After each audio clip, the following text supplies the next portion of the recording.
Bueno, buenas noches a todas y a todos los que están aquí. Bienvenidos a este espacio. Esto es Oromo Café Librería. Para los que ya han venido y ya pues conocen el proyecto, pues van a escuchar esto por segunda, tercera, no sé cuántas veces, pero la idea es que cada que nosotros abrimos este espacio explicamos un poco en qué consiste el proyecto. Entonces, Oromo abre sus puertas hace más o menos 2 meses con 2 intereses principales. El primero es un poco traer al sur eso que está limitado a la zona de San Antonio, Peñón, San Fernando, que es como las zonas donde siempre se encuentran todos estos espacios. Y la idea es que quienes vivimos aquí, quienes de una u otra forma hemos estado vinculados a la academia que queda en el sur, pues tengamos cerca un espacio donde podamos como compartir todo eso que se hace en la academia y pues que hace parte tanto de lo académico como de lo cultural. Entonces ustedes van a encontrar adentro toda la parte de librerías. En la librería nosotros tenemos libros nuevos, que son principales de editoriales independientes, y libros de las editoriales universitarias. ¿Cuál es nuestra idea? Un poco impulsar lo que es la lectura local, un poco la lectura desde lo que se produce aquí mismo. Entonces, pues para eso pues, se trabaja con las editoriales universitarias, que son quienes principalmente tienen los proyectos de investigación y todo pues, en sus departamentos y en sus diferentes espacios académicos. Y van a encontrar editoriales independientes de poesía, de ensayos y de diversidad de textos escritos y también visuales. Si ustedes conocen proyectos así y dicen, no, es que mira, yo conozco a alguien que de pronto le puede interesar, esa es la idea, que aquí confluyan como ese tipo de cosas. Y en esa misma línea académica y cultural pues estamos haciendo estos espacios. La idea es que siempre en diferentes temas nosotros tengamos en el mes conversatorios, tengamos presentaciones de libros y esos lugares desde los que el conversar y el debatir pues generan no solamente como esa conciencia individual, sino que también ayuda a generar y a contribuir a lo que pues, después va y se comparte con otros grupos o se comparte con las generaciones que vienen. Entonces esa es como uno de las intenciones que nosotros tenemos con Oromo. Y lo otro viene como vinculado a lo que ha sido el proceso histórico pues, de conflicto que nosotros hemos vivido en el país. Entonces ustedes van a encontrar que los productos que nosotros vendemos y los productos con los que nosotros trabajamos son productos que están vinculados a los diferentes actores del conflicto. Entonces nosotros trabajamos con café de excombatientes de las FARC, con café de desmovilizados de las AUC, con café de víctimas y con café de comunidad NASA. Si ustedes consumen algún producto de café, ustedes van a tomar algo que nosotros llamamos un tinto por la paz o el blend de la paz, y es que nosotros a estos mismos organizaciones les compramos el café en grano y mezclamos el café para hacer un blend con el café de los excombatientes, el café de víctimas y el café de desmovilizados de las AUC. Es como una de las apuestas a las que nosotros le estamos como dando. Desde ayer tenemos un producto nuevo que es un producto elaborado por 25 mujeres campesinas y son básicamente frutos deshidratados, y quien hace la distribución es un grupo de combatientes de las FARC que se llama Servipax. ¿Servipax? Sí, Servipax. Entonces, pues, la idea es un poco eso, y así como eso estamos trayendo a poco pues, diferentes productos elaborados pues, por esos mismos actores que han estado vinculados. Entonces, por eso les digo nuevamente, bienvenidos, bienvenidas, muchas gracias a las chicas por este espacio y adelante.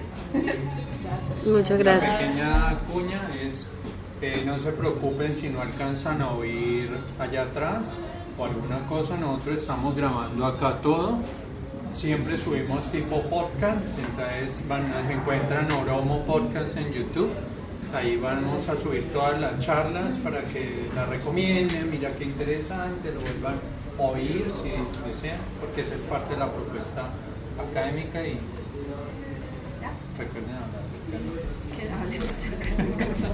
Ah, ok. Ya les preparamos la comida en los Hola, buenas noches a todas las personas pues, que están en este espacio. Este es un espacio pues, que nos abrió Oromo. Y bueno, nosotras somos la colectiva La Manada, colectiva feminista de derechos humanos. Para quienes no nos conocen, somos una colectiva de derechos humanos que componemos las mujeres sexodiversas que estamos por aquí en esta esquinita, excepto Juanpis.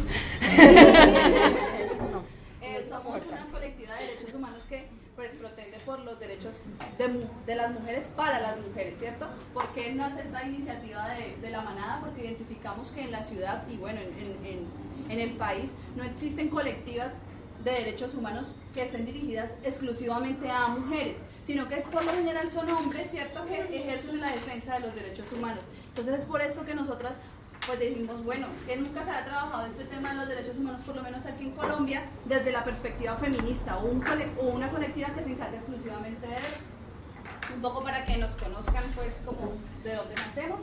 Y lo otro, bueno, hoy les invitamos a este conversatorio, luchas feministas desde la cotidianidad.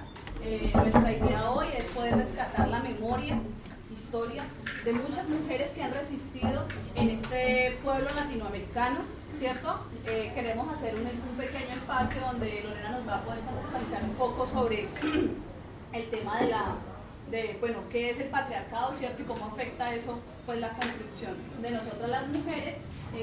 Vamos a también a hacer un pequeño espacio también para recordar a algunas mujeres en la historia. Seguramente no vamos a poder abarcar todas y seguro nos van a faltar más, pero pues también chévere que ahí vamos nutriéndonos pues en medio de la idea del conversar. Y luego de eso pues queremos abrir obviamente un espacio de conversa frente a las cotidianidades, las resistencias y bueno, todo eso cotidianamente que estamos dando todas nosotras desde nuestro hogar, nuestra casa, la militancia, nuestro trabajo, bueno, cómo resistimos y cómo nosotras ponemos esa postura feminista en cada espacio de nuestra vida. Entonces, había olvidado presentarnos, yo soy Mayra, soy politóloga, Ángela, socióloga, somos pues de La Manada, ¿cierto? Lore, abogada, y Juliana, abogada, y otras dos compañeras que hoy no nos pudieron acompañar, que son Caterine, que es artista y comunicadora social. Y Carola, que está paseando, y también activista del movimiento social. Entonces, sí, la paseadora, yo creo que muchas la conocemos aquí. Entonces, ay, qué pena, se me estaba olvidando. Y Manu, que debe venir en camino, que es una chica también activista y que estudia en la Universidad del Valle Comunicación Social. ¿Listo? Entonces le voy a dar como la palabra a nuestra compañera Lore para que iniciemos el espacio. Bueno, hola. Buenas noches. La idea es como muy brevemente que conceptualicemos así en términos generales qué es, digamos, el origen de las opresiones que nosotras como mujeres tenemos que vivir en el día a día. ¿Quieren que eres el micrófono? ¿No me escuchan? ¿No me escuchan? ¿Sí? Ah, bueno, listo. Sí. No. Bueno, pues históricamente ustedes saben que se ha asumido que la mujer es un ser inferior al hombre, que nosotras tenemos menos capacidades que los hombres, y esto se ha dado desde hace 2500 años, no es una casualidad, no corresponde al azar, no es algo que se dio ahorita, sino que corresponde a un sistema de opresión, a un sistema de dominación del hombre sobre la mujer, una relación de poder del hombre sobre la mujer, que nos posiciona a nosotras como mujeres, obviamente en una condición de inferioridad frente a eso que es lo masculino. Ese sistema de dominación de poder del hombre hacia la mujer es lo que conocemos como patriarcado o sistema patriarcal, que seguramente, pues bueno, aquí ya creo que la mayoría son feministas, pero a las que no y los que no, pues cuando escuchan por ahí patriarcado se refiere a eso, al sistema de dominación del hombre sobre la mujer. Y ese patriarcado, al ser un sistema entre lo que esa palabra significa, pues está institucionalizado, permea todos los espacios, todas nuestras relaciones, nuestro entorno público, nuestro entorno privado. El patriarcado, como les decía, es una creación histórica, viene desde hace 2500 años, no vamos a hablar de todo eso hoy pues porque no nos da la vida, pero quería mostrarles un solo ejemplo de cómo ese patriarcado se ha ido perpetuando y ha ido instalándose en lo que está descargando, creo que es el video. ¿Lo conectar? Sí. Bueno, entonces toca aquí. Lo que estaba ahí era una expresión del patriarcado, básicamente. Les queríamos dar un ejemplo de cómo en el momento de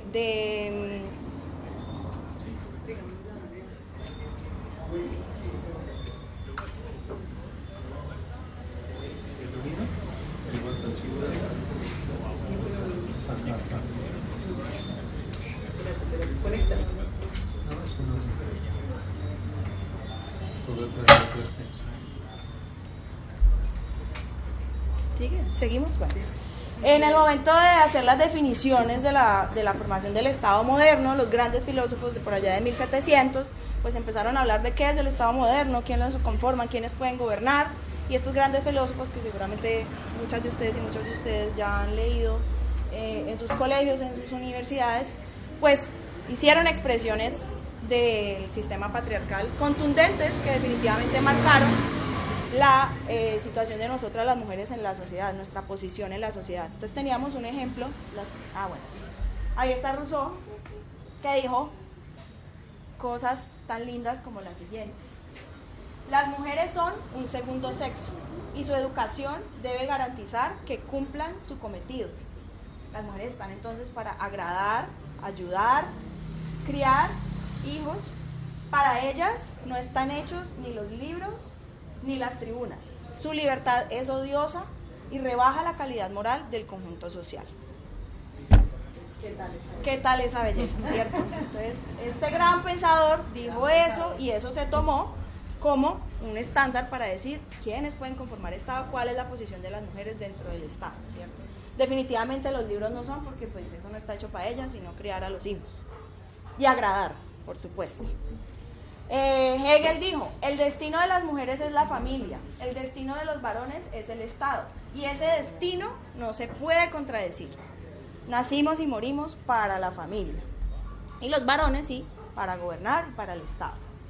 Y Schopenhauer, que es mi favorito, dijo: aunque a veces parecen seres humanos, a veces parecemos, pero no lo somos porque somos animalitos, animalitas, y nos comportamos como tal, pareciera que seguimos las normas, es pura apariencia.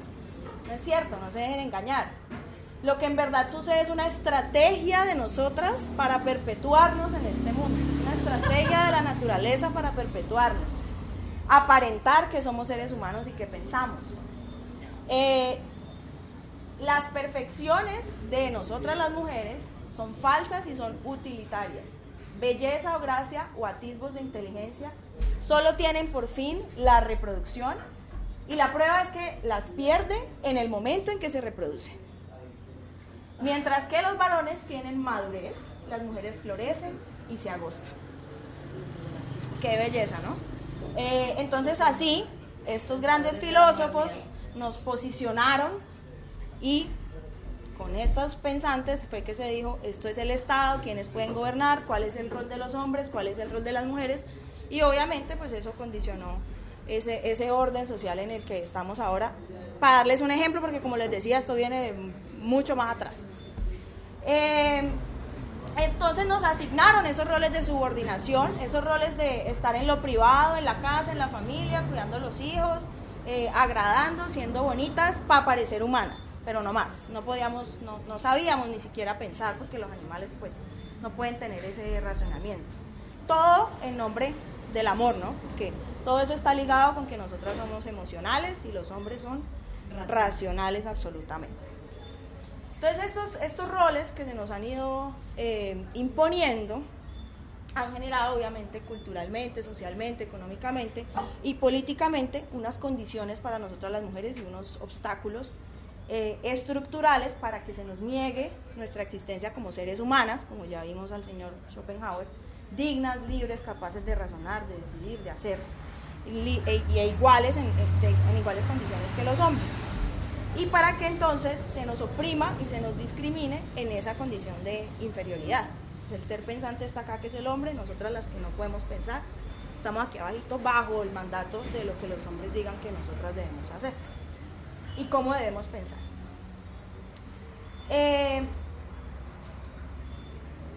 Estos obstáculos entonces se materializan en nuestra cotidianidad, estos obstáculos estructurales de los que les hablaba ahora, cultural, social, económico, político, se materializan en nuestra cotidianidad en diferentes situaciones y estas son solo algunas. Por ejemplo, las mujeres no estamos para sentir deseo sexual, no estamos para reproducirnos, pero la sexualidad y el disfrute sexual no está para nosotras. Entonces, si nos masturbamos nos tenemos que sentir mal y nos tenemos que sentir culpables. No podemos decidir sobre nuestra maternidad. Tenemos que parir porque nuestro fin es la reproducción. Las brechas salariales, en ese sentido también, a los hombres les pagan más que a las mujeres todavía. Estamos en esas, según las estadísticas nos faltan 200 años más y es una realidad, está en todo lado, aunque digan que eso ya no es cierto. Nuestros sueños se ven truncados porque como nos tenemos que dedicar a la maternidad, entonces no podemos trabajar, o si trabajamos y somos madres también, entonces tenemos que hacer las dos cosas al mismo tiempo y además las labores del hogar, porque como la familia y el hogar fue lo que se nos asignó por naturaleza, pues entonces, ¿a qué horas hacemos todo eso? Entonces, todas estas imposiciones, estos roles que como mujer se nos han asignado históricamente por el sistema patriarcal, pues nos imponen estas cargas y nos condicionan, nos oprimen y nos discriminan. Pero esos obstáculos que nos ha impuesto el patriarcado, muchas mujeres a través de la historia pues han asumido la lucha para transgredir ese orden social. Han asumido posiciones de resistencia, han dicho no queremos ser más insumisas y esas son las mujeres que queremos, sumisas, y esas son las mujeres que queremos, pues no todas, como les decía Mayra, solo escogimos ciertos perfiles de mujeres para presentarles a ustedes hoy, para que las conozcamos y visibilicemos sus luchas contra el orden social que nos impuso como seres inferiores y no pensantes, sino capaces de hacer absolutamente nada más que reproducirnos y crear.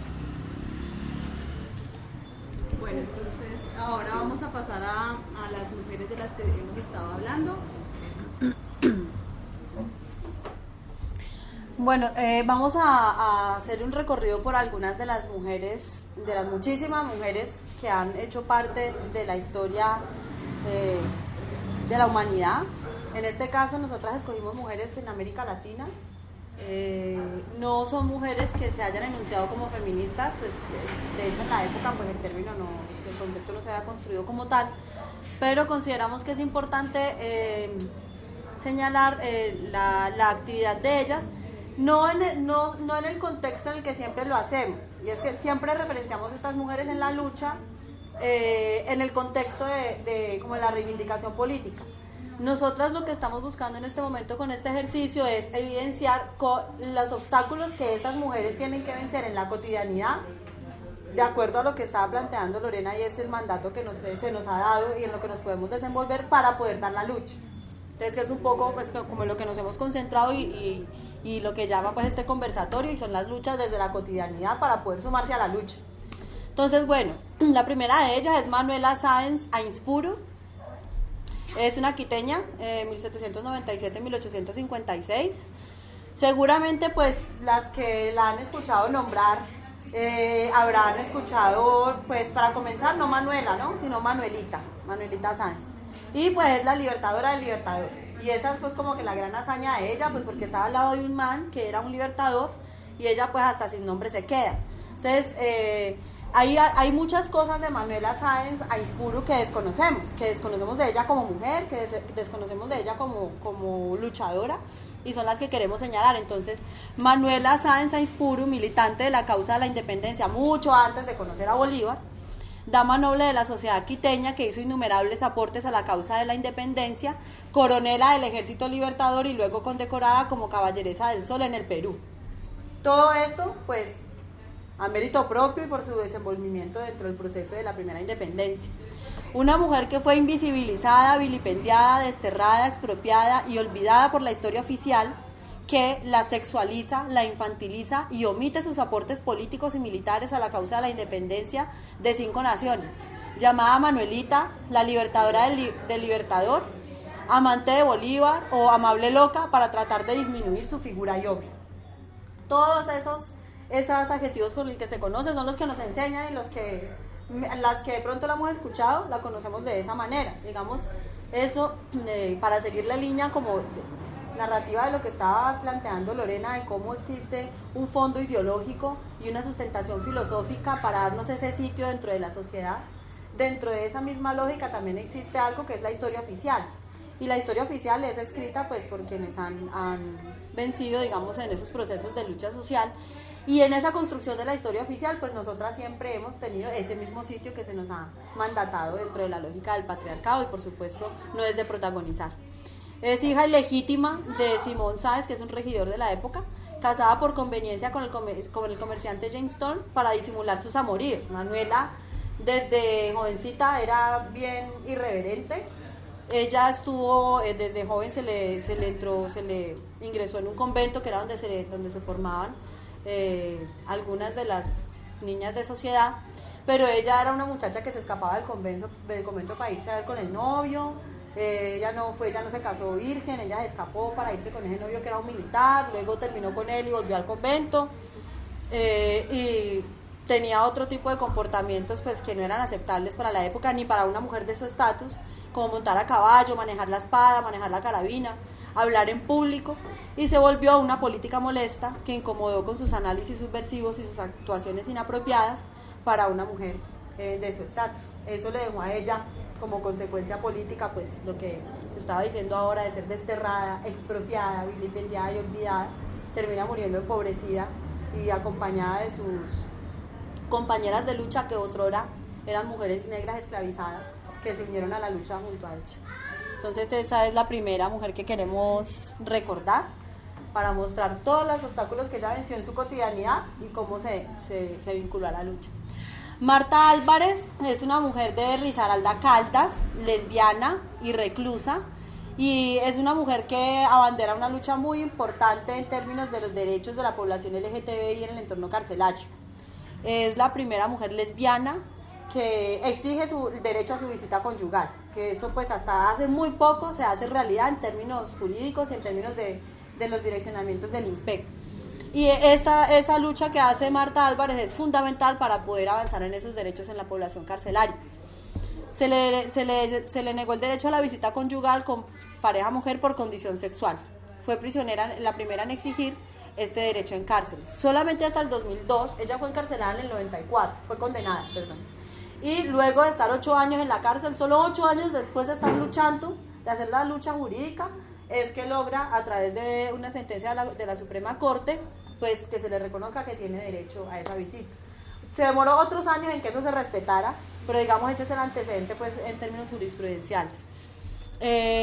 Sufrió muchos maltratos por su condición sexual, traslados, informes disciplinarios sin haber cometido ninguna falta, y pues todo enmarcado dentro de una lógica lesbofóbica del personal pues que maneja los centros penitenciarios, que es el IMPEC. Su caso tuvo un alcance internacional y es un antecedente jurisprudencial clave en la lucha por los derechos de la población LGTBI en las cárceles colombianas.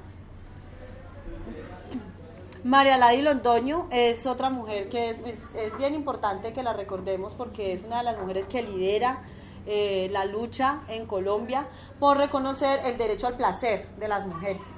Y eso pues enmarcado en todo el tema que ella trabaja, que es los derechos sexuales y reproductivos, pero ella lo enmarca en el derecho, en que tenemos un cuerpo y que tenemos derecho a decidir sobre ese cuerpo, pero además que tenemos un cuerpo que siente placer y que tenemos derecho a vivir ese placer.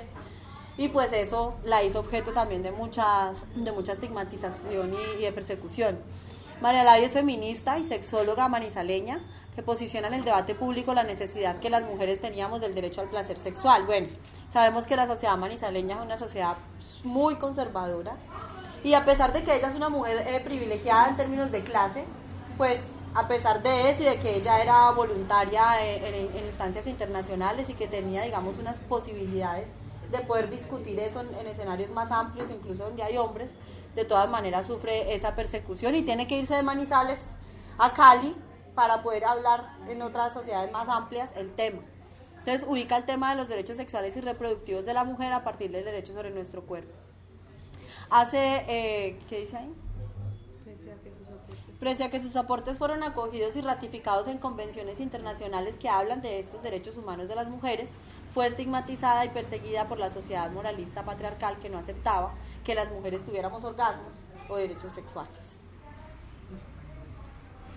Dale.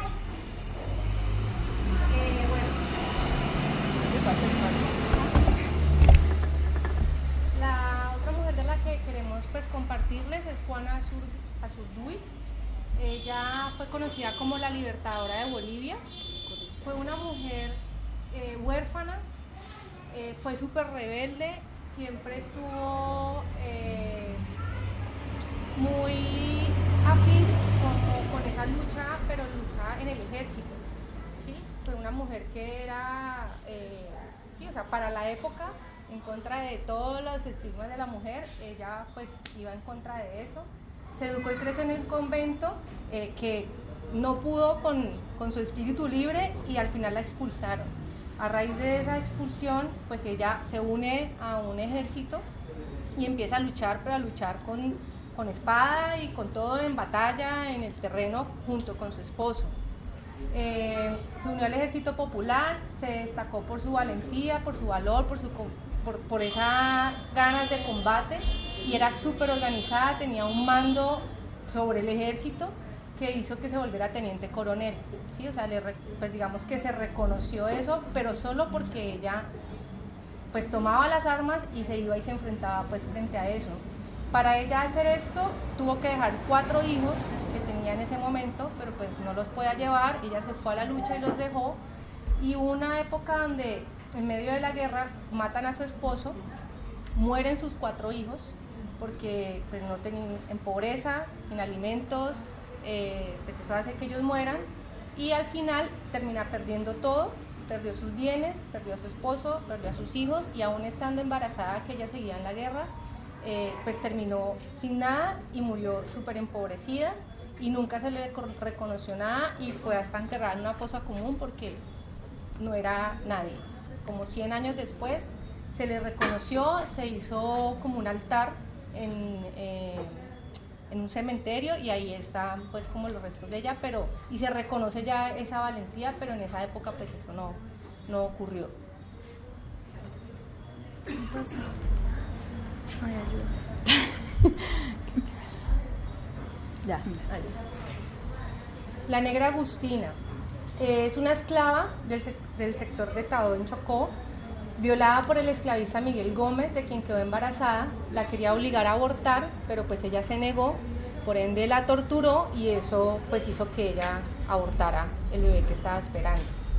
Ella pues denuncia, pues va a denuncia, el gobernador de ese momento, José Micheli, pues está a favor de el abusador, del esclavista, del patrón, y no le hacen nada al señor, y ella en su furia va, incendia varias haciendas y factorías del pueblo, y pues es como su forma de manifestar y mostrar esa resistencia frente a lo que le ocurrió. La injusticia empieza a ser remediada y el nombre de Agustina reivindicado el 7 de agosto del 2009 en el municipio de Tadó. Se erigió un monumento pues en nombre de esta mujer.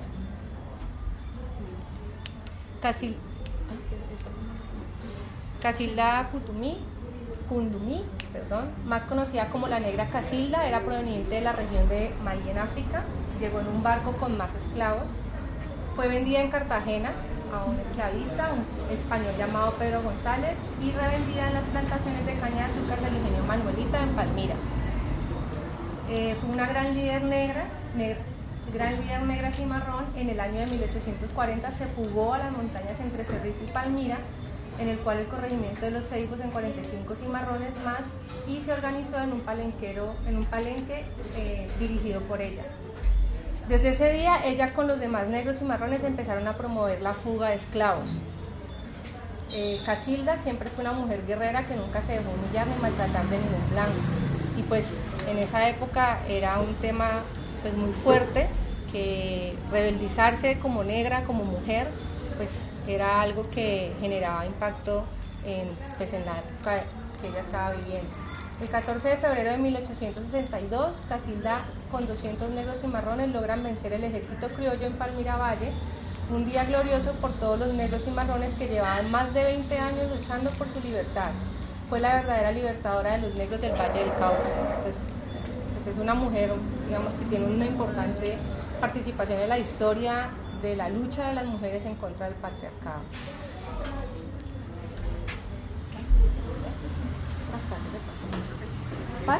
Pasen bien puedan, claro.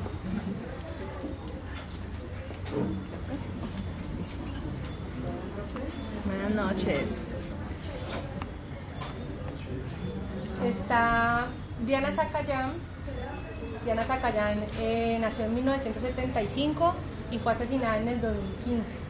Es una mujer trans argentina que tuvo mucha participación política para buscar derechos de las personas trans, travestis, lesbianas, toda la comunidad LGTBI. Activista latinoamericana reconocida por la inclusión social de personas trans y travestis en Argentina. Ella nació en medio de mucha pobreza, en medio de 15 hermanos, o sea, es una época muy dura, y en esa época en Argentina la homosexualidad era un delito, o sea, te metían a la cárcel por ser homosexual.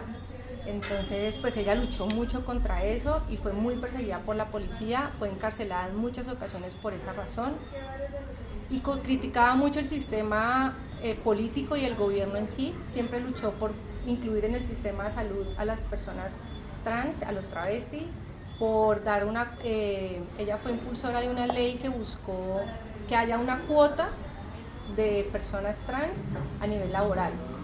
¿Sí? Bueno, tuvo muchas luchas en la participación política de las mujeres, pero también sobre todo de las personas trans.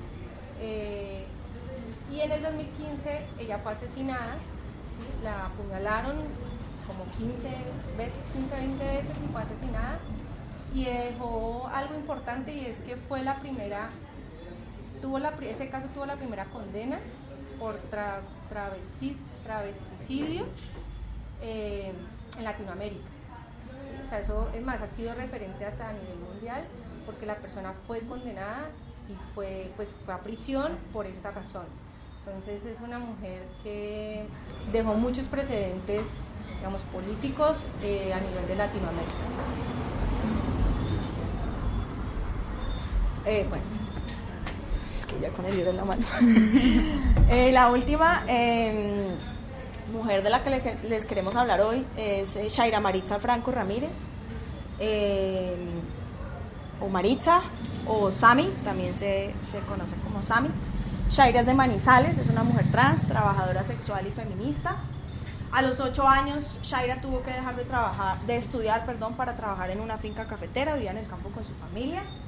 Y a los 12 tuvo que huir de su pueblo, en Aguadas Caldas, pues fue amenazada por grupos paramilitares por su expresión de género. Desde temprana edad, Shaira Maritza no se sentía como un niño, como lo que le habían asignado al nacer, y lo manifestó desde muy pequeña. Cuando empezó a visibilizarse esto, pues obviamente dentro de la comunidad se expresó todo el rechazo por estos roles de los que hablábamos al principio, y terminó teniendo que huir de su pueblo porque le decían que era una mariquita y que andaba con militares dando lora. Entonces huye Shaira de su pueblo, llega a la ciudad, y obviamente en esas condiciones pues tiene que ejercer el trabajo sexual desde los 14 años, con todo lo que eso conlleva para las mujeres trans. La mayoría de las mujeres trans tienen que dedicarse al trabajo sexual porque no tienen otra opción, no las emplean por estos estigmas sociales que transgreden todo el orden patriarcal. Su trabajo después se vuelve trabajar como activista hasta el día de hoy, digamos que es paralelo porque Shaira sigue siendo trabajadora sexual, pero se vuelve activista a partir de los 25 años por los derechos de la comunidad LGTBIQ y específicamente por los derechos de las mujeres trans y de las trabajadoras sexuales de Manizales. Está dedicada ahora a tejer comunidad y al empoderamiento de la población trans. Ha trabajado ya ahora en miles de proyectos pues con la alcaldía y con diferentes organizaciones. Y como trabajadora sexual vive día a día la violencia estructural y social y del Estado. Aquí queremos de Shaira contarles que una compañera de la colectiva La Manada, que es Caterina, que les dijimos que no podía estar hoy, pero que es comunicadora y artista, conoce a Shaira muy bien, son muy amigas, se la encontró en su proceso de estudiar su maestría y se vio muy conectada con la historia de Shaira, y su trabajo de grado se volvió la historia de Shaira ilustrada en un libro álbum que se llama Guapa, que fue una tesis laureada en su universidad y que finalmente fue publicado hace poco, y quisimos traerlo hoy para que ustedes lo conocieran, le echen un ojito y conozcan un poco de la historia de Shaira, pero se animen también a comprar el libro, que lo trajimos 2 ejemplares acá por si alguien está interesado. Lo voy a rotar para que lo vayan viendo y conozcan de este trabajo tan bonito que hizo nuestra compañera, que es una artesa. Y bueno, esa es la historia de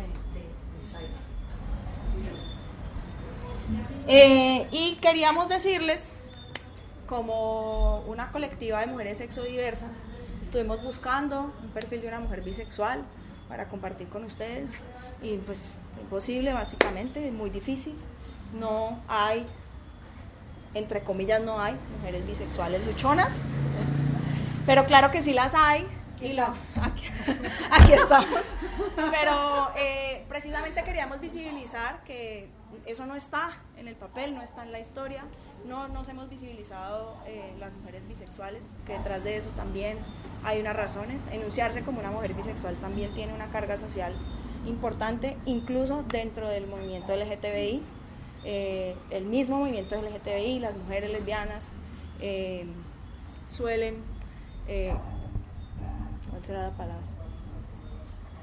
Usar ciertos calificativos hacia las mujeres bisexuales porque se nos estereotipar y se nos invalida de alguna manera la orientación sexual. Se nos dice que somos unas indecisas, entonces, y que nuestra lucha realmente no es política, no sabemos lo que queremos, y se nos cuestiona, digamos, esa enunciación política desde la bisexualidad, y creemos que mucho de eso tiene que ver pues con que no haya mujeres que seguramente muchas de estas mujeres eran bisexuales, pero ninguna se sintió capaz de enunciarlo como tal. Entonces queríamos como dejar eso ahí para la reflexión, ¿no? Sí, bueno. Un poco como para que propiciar ese espacio de conversa que queremos dar, pues queremos presentar esta canción. Es Mujer Lunar de Rebeca Lane. Para quienes no le conocen, su nombre es Rebeca Eunice Temayac, es una mujer guatemalteca, feminista, anarquista, socióloga, y es una mujer que ha luchado por poner en debate el tema del feminismo y las mujeres dentro del hip hop.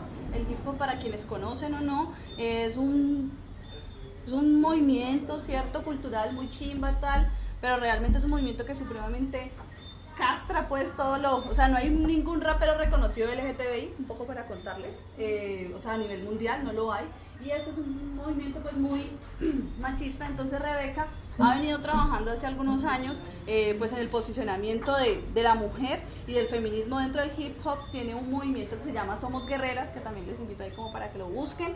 Ahí es como un poquito la cuña, pues también ella viene. Ahora les mostramos un poco el flyer también para que se animen, y pues queremos incentivar la conversa escuchando esta canción, si pues para las que no lo conocen.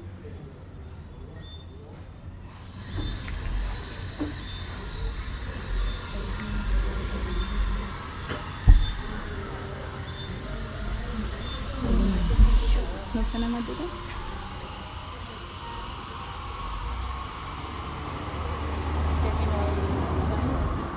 Sí, buscar el sonido.